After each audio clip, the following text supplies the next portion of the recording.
Okay, so today's dropped my phone.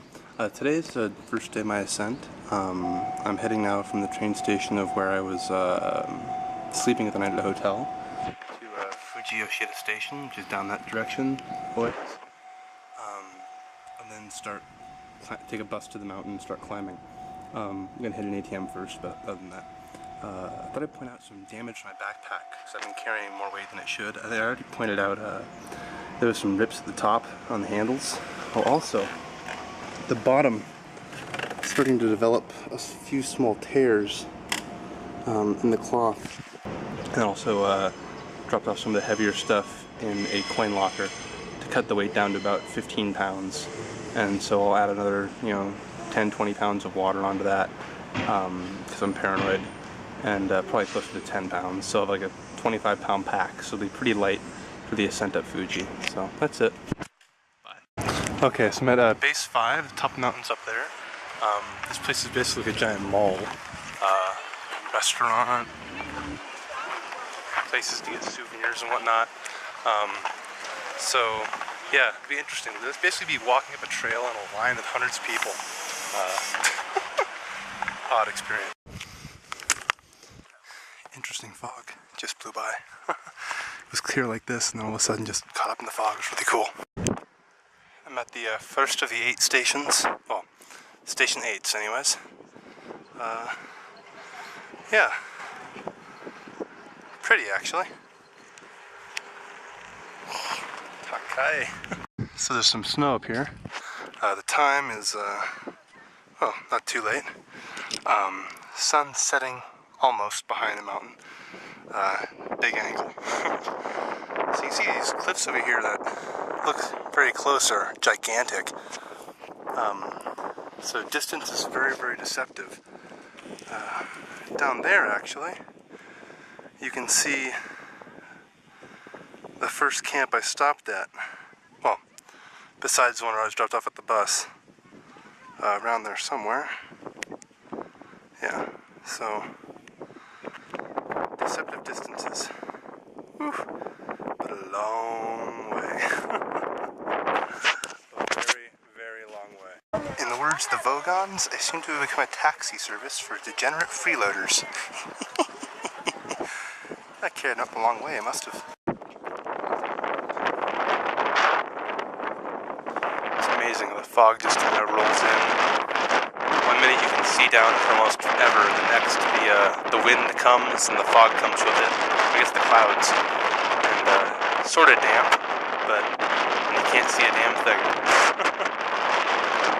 As the temperature drops, the mist flows down the mountain. Pretty interesting actually.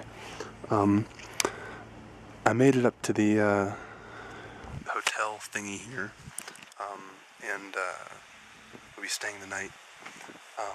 I'll get a brief glimpse of the room before I go out. Wrong button. Sorry, I thought I was zooming out. So that'll be interesting, just to show you guys what it is. Again, it's just amazing all the mist up here, and as fast as it moves, you just can't see a thing, and it goes over you. It's interesting. It's like, what? Black out. So I'm waking up at 1 in the morning to get to the top before anyone else will. Everyone else gets woken up around 3 to make it up by 4 for the 4:30 sunrise. I'm gonna go up there and sit in the dark for a few hours. Really, so I can be the only one at the top, be alone for a bit. So it would be kind of nice. So that's it. Yeah, I'll show you the inside before turning off the camera.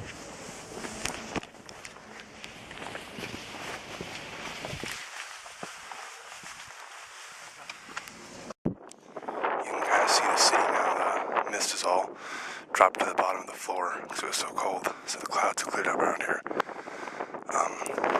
Yeah, those things are many, many, many miles away.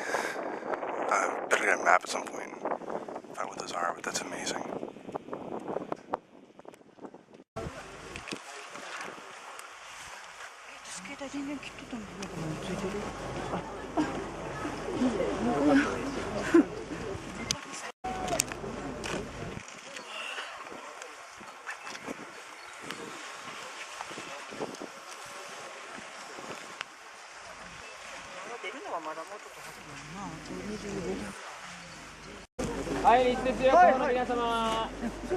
撮りますね。Yay, snow. I don't know if you can see, but there's actually itsy bitsy little people up there. The distance is very, very deceptive. And then, of course, the ground. Good God. Long way.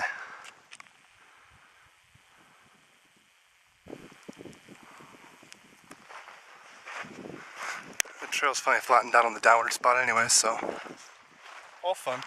The most difficult part of the climb down, this stuff is very, very slippery.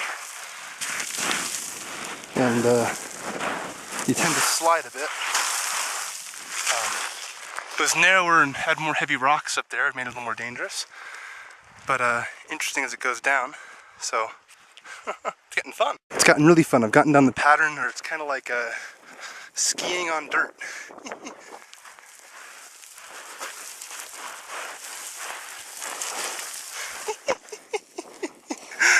This is actually really damn entertaining. The climb was worth it for the view and for this. I just got down, so most way down, so I'm wondering should I take this route or this route? So rather than take the route that I took up down, because it was crowded as hell, I took the other route, which basically took me over to the other side of the mountain, thinking that worst case scenario I'll grab a taxi over to the first station, and there you go. But the roads aren't built that way. So after some precarious, not precarious, but good God, I've lost all my English. After some difficult research with some people at one of the shops that this other base, which is a whole lot smaller, I found there's a bus stop going to the station I want to go to. About an hour-long ride, about 21 bucks. Better than the $300 cab bill I was looking at. That would have really sucked. Yeah, the only problem is I'm taking at least a 10-minute walk along this road, and the cars are going like 70. Oh boy. It's an exercise of jump and hug the wall. So, that's it. Lesson learned. Have a bus lined up. Bye. Okay, so this is the station I was supposed to go to walk to. It turns out it was only about 12 kilometers from where I started. So, as I was walking along, seeing the signs and looking very, very depressed, passed a small construction site. Little tiny thing. And this old lady had just gotten into a van and was driving off. And she pulls out in front of me and I let her go. And she stops. And I walk by and she waves me over. And without the tempting of free candy, I hopped into the van with the unknown stranger and she took me to the bus stop, which was very nice of her. I offered to pay her for gas because it was a long, windy mountain road. She refused. It was very nice. So I'm actually really happy. Nice people over here. So, because that 12 kilometers downhill yet, but I just come off a giant mountain. That would have taken me hours. So, cut it down to 20 minutes. So, yay! That's it. Alright, bye.